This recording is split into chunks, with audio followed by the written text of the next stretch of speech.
So today, we're going to dive into two skills that are honestly fundamental for a kid's success and happiness: determination and commitment. In a world that's all about quick fixes, these values, well, they're more important than ever. Let's jump right in. But first, I want to start with a kind of provocative question.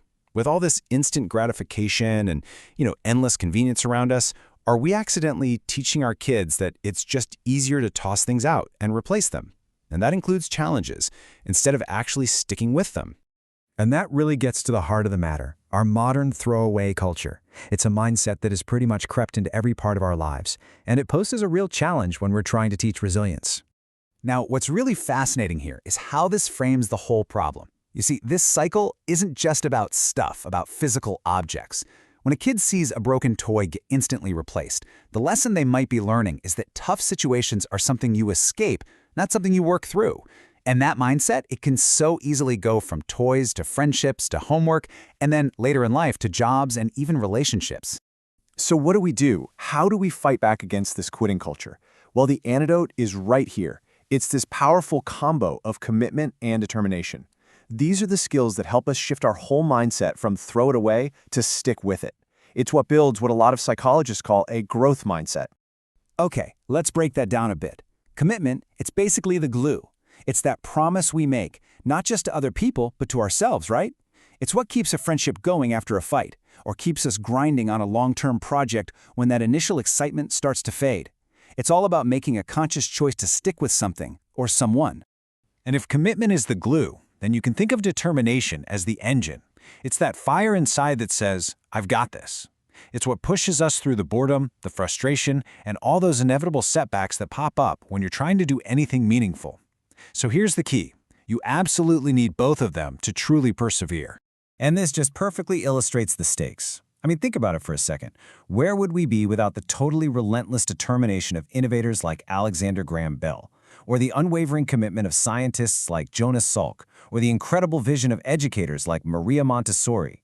These values don't just build a person's character, they literally build our world. All right, so we get why this is so important. Now let's get into the practical side, the how. How can we, as parents, as educators, actually teach kids to persevere when things get tough? You know what? It can start so simply. Even for the littlest kids, a nursery rhyme like the Itsy-Bitsy Spider is a perfect first lesson in determination. Think about it. The spider had a goal. She faced a huge setback. Getting washed out is a big deal. And she just didn't give up. It's such a simple story, but that message is so powerful, and it really sticks with them. And we can build on that with these small, everyday actions. Insisting on finishing the puzzle before it goes back in the box, or fixing a broken toy together instead of just running out to buy a new one. Encouraging them to see a sports season or a music class through to the very end. Things like growing a plant or caring for a pet are also fantastic because they teach that long-term commitment. And hey, what about a slightly bigger project? Baking bread from scratch is a perfect example. You just can't rush it. You have to mix all the ingredients, you do the hard work of kneading it, and then you have to wait. That part, letting the dough rise, that teaches patience.